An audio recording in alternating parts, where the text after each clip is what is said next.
Well, hello folks. Today we're going to talk about the most recent project I finished, which is this item here. Just completed it yesterday. And I machined this component to replace the nut here that goes on my quick change tool post for my lathe.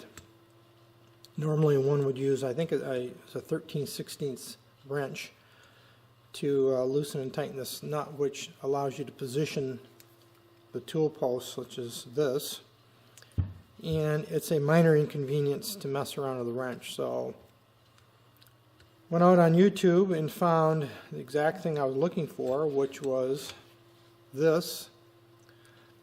An excellent machining channel, Halligan 142, he made one of these a few years ago and posted some detailed information video on how he did it. So I essentially just copied that. It was exactly what I was looking for. So the whole intent here is that this part that I just fabricated, get this here so I can get some control of it, goes like this and replaces the nut. So you can just use the handle like this to tighten the tool post. It's much more convenient. I used essentially the identical dimensions, or as close as I could reasonably duplicate, that Halligan 142 used in his video. Everything you see here I machined with the exception of the plastic knob. That was a purchase part that I got from McMaster Car. I started with 1144 stress relief steel. I bought a 1.5" blank, about 9 inches long, cut it off. This is about 1 5/8 inches long. The taper here is 70 degrees. The taper is about 1 5/8 inches long. The hole for the post thread is about 1 inch, if I recall. So I machined it and then just polished it up, drilled it. That's a 14 millimeter by 2.0 thread. So it's a coarse 14 millimeter, because that's what this is. The shaft itself I made from 1 9/16 square stock, which I had to figure out how to hold that in my chuck, and I'll feature that in another section of this video and show you how I did that. I had to take a new approach for that. The thread here is 3/8 16. So after turning this to a 1/2 inch, I threaded, or I continued to turn down each end to 3/8, and then I threaded it with a die to 3/8 16, so that the knob fits that, and I could thread it in here. The thread, the depth of thread there is about 3/8 of an inch or so, and I did Loctite it in here, but I didn't here. So that's the gist of it. If you have a need or you're interested in a fairly advanced project, but not overly so, I would recommend you consider doing this if you have a quick change tool post. And again, go out and check out Halligan 142's website, and he gives a lot more detail on how he made this part, which is essentially what I used to duplicate it. And I will include in this video coming up a short piece on how I made this, starting with square stock in my 3-jaw chuck. What this video is about is fabricating the handle for this tool post lock nut that I have fabricated that will replace this nut that requires a wrench to remove. So this will obviously go something like that. And I need to make the handle very similar to this one, which came with this post. I need to make a handle here so that I can do this kind of thing. The size I'm going to make that handle from is 1/2 inch material. I've threaded this whole board, counterboard, and threaded this hole to 3/8 16. And the nut, or rather the ball I bought, is 3/8 16. So I'll have about a 5 inch, if I recall, length, overall length handle with 3/8/16 threads on both ends. I have several options in terms of raw material to make that 1/2-inch handle from. I could certainly go down and buy at a hardware store a piece of 1/2-inch diameter cold rolled steel, probably in a 3-foot length. The options I have in the shop right now are really here. I have quite a bit of 1-inch mystery metal. I don't know where this came from. A friend of mine gave me quite a bit of this. This is 1-inch, so certainly that could be turned down. I have some 3/4-inch hex that also the same friend gave me, quite a bit of that. I could turn that down. But I'm going to choose not to pursue either one of those options. And I just soon not go down and buy something if I can avoid it, because I've got all the steel here. So I'm going to try or attempt something I've never done before, which is take a piece of hex, and this is just over a 1/2 inch across the flats. It's just short of 5/8. And I'm going to turn this and make it round. Now, typically what one would do to do that is put it in a 4-jaw chuck on the lathe, which I have a 4-jaw chuck. Center it in all directions and then turn it down to make it round. I'm going to try something a little different here. I'm not going to change to a 4-jaw chuck and set it up. That's going to take a little time, but I'm going to try something different. And I've never done this before, so I'll admit freely that this is an experiment for me. But I took a piece of, I did some checking in my supplies here, and I have quite a bit of PVC, and this is 1-inch outside diameter or 1-inch PVC. Took a piece of that and cut it off. I notched it about 1/8 of an inch or so, and then I'm going to use that essentially as a collet. I'm going to attempt to use it as a collet in the lathe, clamp it. I'll face the other end, drill it, use a live center on this end so that I can turn between centers and see if I can in fact get a reasonably accurate 1/2-inch turn out of this square material. Now, I'm fully aware that this may not be perfectly accurate in terms of dimensional. I don't know, I haven't done it yet, we'll see. But it really doesn't have to be. It has to be reasonably accurate. I'm going to have to turn down at each end anyway an additional 1/8 of an inch to get this down to 3/8 so that I can thread it to be able to insert it into the nut as well as the ball. So the majority will be 1/2 inch, turn to 3/8 or so on each end, and then I'll thread it. So it doesn't have to be perfect. And we'll give that a shot. Now, I'm not going to show all the operations of this because turning between centers and chucking and lathes and all that is very commonly seen on YouTube. So there's all kinds of videos on doing that. I will show some of the major operations and setting it up and that kind of thing.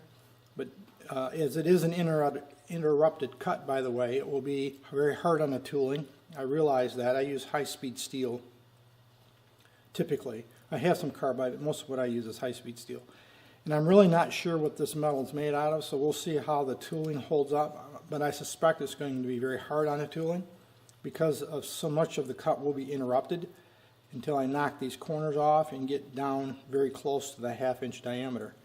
So I'm well aware that's a bit of a challenge or a risk that I'm going to deal with here, but I'm going to try it anyway and we'll see how it turns out. I'm going to go set up on the lathe and then we'll pick up the video over there.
Okay, we got the shaft turned down to a 1/2 inch, and that went reasonably well, about like I expected.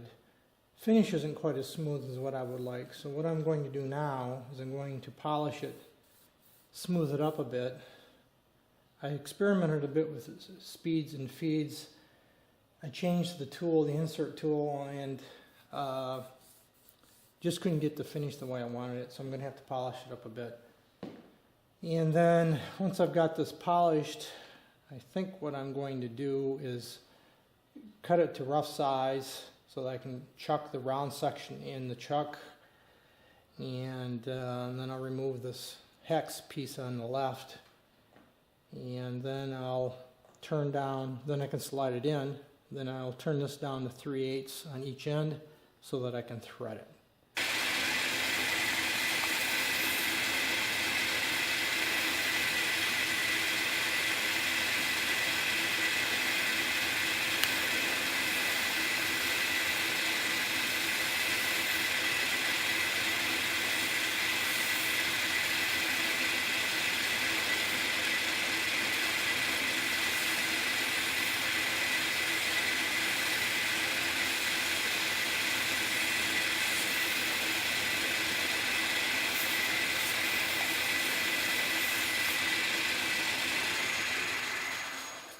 Well, there we go. I think I've got it polished up.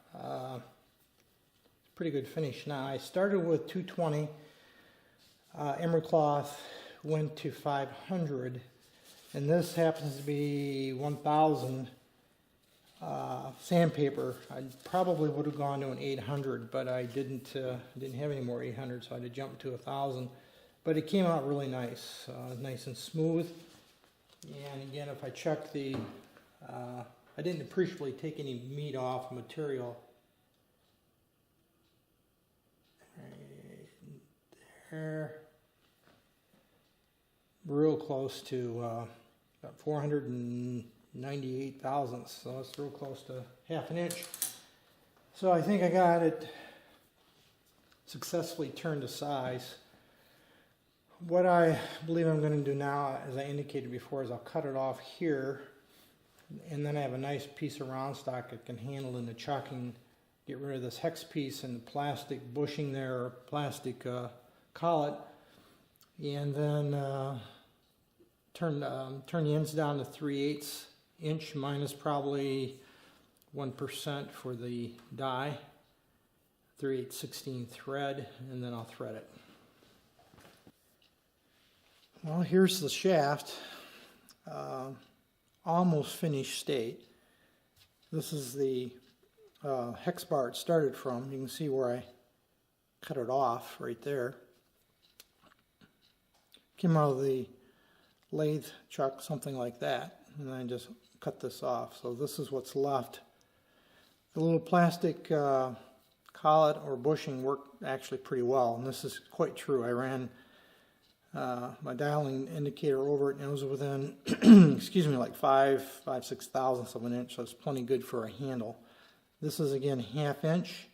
I turned each end down to 3/8, minus about 4 or 5 thousandths to 3/8 is 0.375, and I took another 4 or 5 off of that to make it a little easier for the die.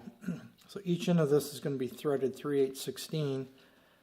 The shorter end here will go into the nut like that, and then the longer end, this end, will go into the ball, which is also a 3/8 16 thread.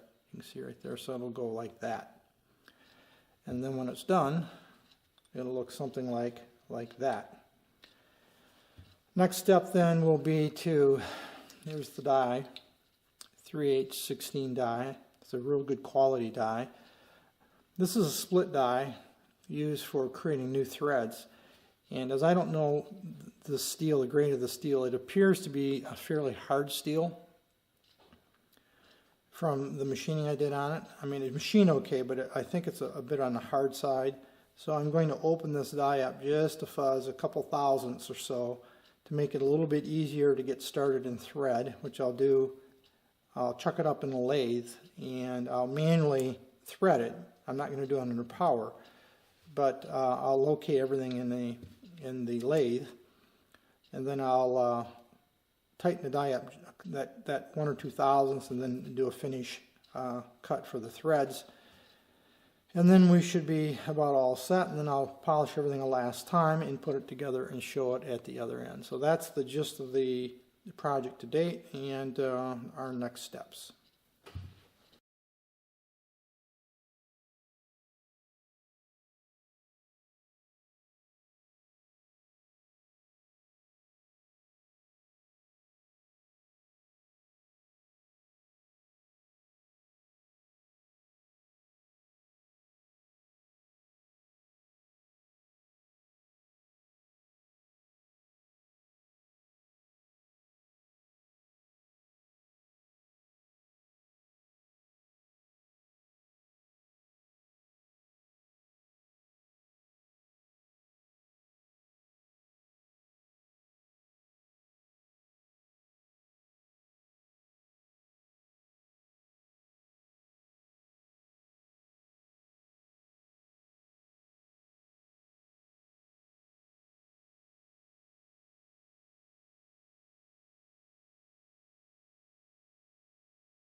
Well, there's a finished locking nut for the tool post. It's all done. I did use blue Loctite to Loctite the post itself into the nut here. I did not use blue Loctite at this point on the ball. I don't think I'm going to need it, but if I do, I can go back and do it later. So that Loctite here is drying right now. I just did that a moment ago, but came out pretty good. I'm quite pleased with the way it turned out. I have fit it to the tool post, and if I think of it, I'll get a snapshot of that, include that in the video when it's completely installed. I may or may not have to shim it a little bit to adjust this kind of movement. I think I'm in the ballpark, but it will probably wear over time, and you want to increase the arc this way or clockwise. So if I have to, I'll add a shim here, but it's all done. Well, here's the tool post in action.